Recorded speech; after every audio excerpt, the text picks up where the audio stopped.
जय श्री राम भाइयों, क्या हाल है। स्वागत है आप सभी का एक और नई वीडियो में। आज की इस वीडियो में जॉब की एक नई अपडेट की बात करेंगे जो एमपी स्टेट की तरफ से हमें एग्रीकल्चर एक्सटेंशन ऑफिसर के रूम में देखने को मिलती है। डिटेल से जानेंगे इस वीडियो में इस वैकेंसी के बारे में। तो चलिए वीडियो को करते हैं शुरू। यहाँ पर एग्रीकल्चर एक्सटेंशन ऑफिसर की 2784 पोस्ट इनके द्वारा निकाली गई है। जब हम नीचे जाते हैं तो कुछ डिटेल्स हमें ओवरव्यू में यहाँ पर जानने को मिल जाएगा। देख लीजिए, यहाँ पर मध्य प्रदेश जो एम्प्लॉयज़ सिलेक्शन बोर्ड है भोपाल, उनके द्वारा ये जारी की गई पोस्ट नेम देखिए, कृषि विस्तार अधिकारी एग्रीकल्चर एक्सटेंशन ऑफिसर। डिपार्टमेंट भी बता दिए, total post, recruitment type, application जो है ऑनलाइन ही आवेदन होगा। शुरू हो चुके हैं 3 जुलाई से 17 जुलाई तक आप आवेदन कर पाएंगे। बाकी एग्ज़ाम डेट की वो बता दिए कि 2 अगस्त से शायद शुरू हो जाएंगे इसके एग्ज़ाम जो होने हैं बाद में।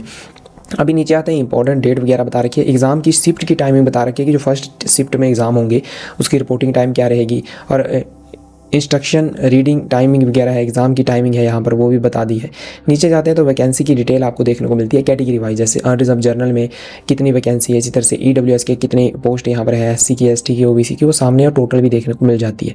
ये देख लीजिएगा, यहाँ पर पूरा डिटेल से है कि कैटेगरी वाइज ओपन कितनी है, वुमेन के लिए, एक सर्विस मैन के लिए, वुमेन के लिए, या जो कॉन्ट्रैक्ट एम्प्लॉय हैं उनके लिए, वो आप यहाँ से चेक कर पाएंगे। कुछ मतलब रिजर्व रखी गई है पोस्ट। एलिजिबिलिटी क्राइटेरिया जो बहुत इंपॉर्टेंट है, तो इन्होंने बताया कि आपके पास बैचलर की डिग्री होनी चाहिए इन एग्रीकल्चर या फिर हॉर्टिकल्चर में से किसी एक में भी है तो आप इसके लिए एलिजिबल है, अप्लाई कर पाएंगे। नीचे देखिए, यहाँ पर कंप्लीट की हुई होनी चाहिए द मार्कशीट, जो नंबर है, मार्क्स आपने जो लिए हैं वो यहाँ पर जो आपको एंटर करने पड़ेंगे जब आप इसके लिए ऑनलाइन आवेदन करेंगे। एज लिमिट तो minimum age limit for all candidate 18 इन्होंने बता दी है, लेकिन मैक्सिमम की जब बात आती है तो अनरिजर्व के लिए 40, इसी तरह से एमपी डोमिसाइल के एससी एसटी ओबीसी कैंडिडेट के लिए 45 है, women candidate of MP 45, MP government corporation board employees home guard वगैरह जो भी है पीडब्ल्यूडी कैंडिडेट हैं उनके लिए इतनी है। ईडब्ल्यूएस कैंडिडेट के लिए क्या रिलैक्सेशन है वो आप यहाँ से देख पाएंगे। अदर एलिजिबिलिटी की कंडीशन को अभी हम रीड करते हैं तो उन्होंने बताया कि जो कैंडिडेट आवेदन करने वाले हैं वो सिटीजन होने चाहिए इंडिया। बाकी जो नेपाल सिटीजन है एलिजिबल है subject to the certificate required under MP civil services. देख लीजिएगा, live registration in an employment office of MP is mandatory for all applicants. यहाँ देख सकते हैं, तो लाइव रजिस्ट्रेशन आपकी होनी चाहिए। कैंडिडेट हुआ नॉट डोमिसाइल ऑफ एमपी, यानी अगर आप एमपी के स्थायी निवासी नहीं है तो अगर अदर स्टेट के हैं तो आपको फिर अनरिजर्व के रूम में ही ट्रीट किया जाएगा। A candidate having more than 2 children where 1 children is born on or after इतने is not eligible for appointment. देख लीजिएगा, married before the legal age इतने, वो भी एलिजिबल नहीं है। आप ये चीज़ें देख लीजिएगा। Aadhaar registration is mandatory and Aadhaar must be unlocked at the time of biometric verification. इसी तरह से सैलरी की भी इन्होंने जो विस्तार अधिकारी है उसकी यहाँ पर बात की है, कितनी सैलरी आपको मिल सकती है फर्स्ट ईयर, सेकंड ईयर में और थर्ड ईयर में। यहाँ देखिए, अगर आप इसके लिए जब आवेदन करेंगे तो अनरिजर्व कैंडिडेट 500 फीस उनको जमा करनी पड़ेगी, एससी एसटी ओबीसी ईडब्ल्यूएस वाले जो भी रहेगा। बाकी सिलेक्शन प्रोसेस की बात करते हैं तो रिटन एग्जाम सबसे पहले होगा, सीबीटी कंप्यूटर बेस्ड 200 मार्क्स का रहने वाला है। नॉर्मलाइजेशन रहेगी, उसके बाद merit list and waiting list आएगी इनके द्वारा, डॉक्यूमेंट वेरिफिकेशन होगी और अपॉइंटमेंट हो जाए। मिनिमम क्वालिफाइंग जो मार्क्स है वो इन्होंने कैटेगरी वाइज भी बता रखे हैं।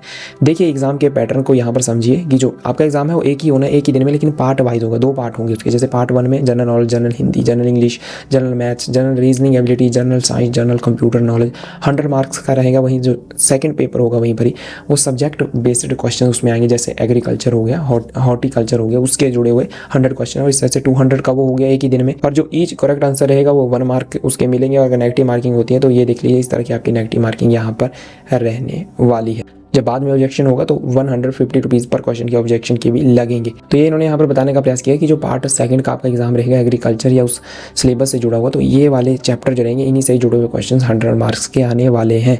एग्जाम सिटीज़ बता दी है इन्होंने, 11 सिटीज़ रहेंगी, भोपाल, इंदौर, जबलपुर, खंडवाड़ा, नीमुच, रतलम, रेवा, सागर, सतना, सिद्धि, उज्जैन, ये सारी चीज़ें यहाँ पर मतलब वो बता दी। कौन से डॉक्यूमेंट रिक्वायर्ड रहेंगे इसके लिए आवेदन करने के लिए, तो recent colour passport size photo, white background, handwriting sample 2 lines the candidate hand जो भी रहेगी, class 8, 10th, 12th, proof of date के रूम में आप यूज़ कर सकते हैं इनमें से किसी एक को भी। कास्ट कैटेगरी का सर्टिफिकेट यहाँ पर अगर इन वाली कैटेगरी में अगर आप आते हैं, डिसेबिलिटी सर्टिफिकेट अगर आप पीडब्ल्यूडी कैंडिडेट है तो वो भी, और ये देख लीजिए बोनस मार्क के लिए एनसीसी अगर सी सर्टिफिकेट है तो वो भी लग जाएगा। फिर document to carry on exam day में आपको तो फिर वो बता दिया, एडमिट कार्ड या फिर जो आईडी प्रूफ रहता है वो लेकर चले जाना है। अप्लाई करने के लिए आपको इस वाली वेबसाइट पर जाना पड़ेगा, तभी आप अप्लाई कर पाएंगे।